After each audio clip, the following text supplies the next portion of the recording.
اور گفتگو ہو رہی ہے واقعہ کربلا کے حوالے سے۔ آج کے دور میں جب ہم دیکھتے ہیں کہ دینی اور دنیاوی مسائل ہمیں بہت زیادہ نظر آ رہے ہیں، اگر ہم پوری دنیا کی بات کریں تو اس وقت پوری مسلم امہ اور پوری دنیا طرح طرح کے مسائل میں گھری ہوئی ہے۔ معاشرتی مسائل اس قدر بڑھ گئے ہیں، معاشی مسائل کی طرف دیکھتے ہیں تو ان میں بھی دن بدن اضافہ ہوتا چلا جا رہا ہے۔ جب ہم ان کی وجوہات کی جانب جانے کی کوشش کرتے ہیں کہ ان کی وجوہات کیا ہیں، کیوں آج ہم ٹیکنالوجی میں اتنا آگے ہوتے ہوئے بھی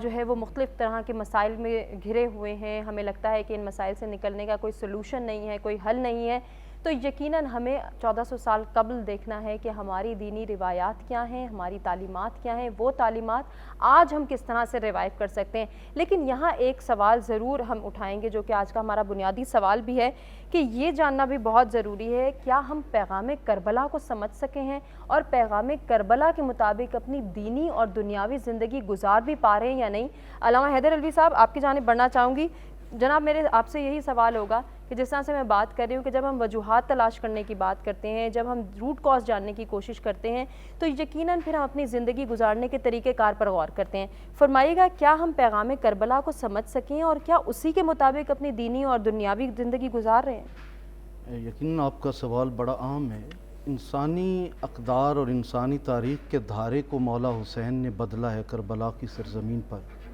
ہمیشہ یہ کہا جاتا تھا کہ تلوار خون پر غالب آتی ہے اور قاتل مقتول پر غالب آتا ہے، لیکن کربلا نے بدل کے رکھ دیا معاملے کو، اور خون تلوار پر غالب آ جاتا ہے اور مقتول قاتل پر غالب آ جاتا ہے۔ بے شک مقتول آج بھی زندہ باد ہے اور قاتل ہمیشہ کے لیے مردہ باد ٹھہر جاتا ہے۔ یقیناً ہمارے ہاں قاتل سے نفرت موجود ہے۔ ہم کل کے یزید کو برا کہنے کے لیے بڑی شدت سے تیار ہیں، لیکن کہتے وہاں بیٹھ کر ہیں جہاں آج کے یزید ہمارے دائیں بائیں موجود ہوتے ہیں۔ یزید ایک کردار کا، ایک رویے کا نام ہے، اور اسی لیے مولا حسین نے بھی فرمایا تھا کہ مجھ جیسا اس جیسے کی بیعت نہیں کر سکتا۔ تو ہمیں قد آدم آئینے کے سامنے کھڑے ہو کر خود اپنا محاسبہ کرنا چاہیے کہ حسین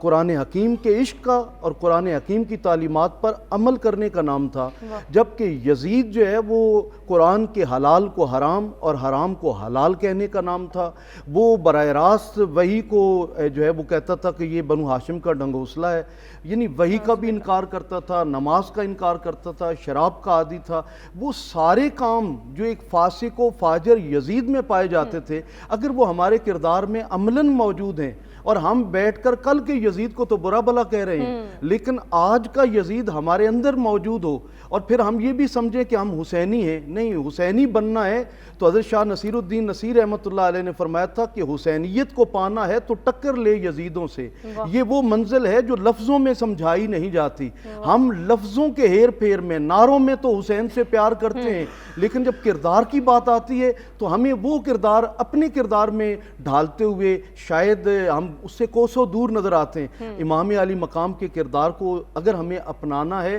تو ہمیں سیرت مصطفیٰ کریم صلی اللہ علیہ وآلہ وسلم کو، سیرت مولا مرتضیٰ کو سامنے رکھنا ہوگا کہ جن کی سیرتوں نے جڑ کر مولا حسین جیسے کردار کو جنم دیا، مولا حسین جیسے کردار کو تیار کیا۔ آج کا جو دور ہے، اس دور کے اندر ہم دیکھتے ہیں کہ مفادات کی دنیا ہے، ہر شخص اپنے مفادات کے لیے تو دوڑ رہا ہے، لیکن مولا حسین اپنے مفادات کے لیے اگر دوڑتے تو آپ بھی راہ رخصت کو اختیار کرتے، سر بھی بچ جاتا، بچے بھی بچ جاتے۔ 6 ماہ کے علی اصغر سے لے کر حضرت حبیب ابن مظاہر جیسے 80 سالہ بزرگ کی قربانی اگر دے رہے ہیں تو اپنے مفادات قربان کر رہے ہیں۔ کس کے لیے؟ انسانیت کے لیے،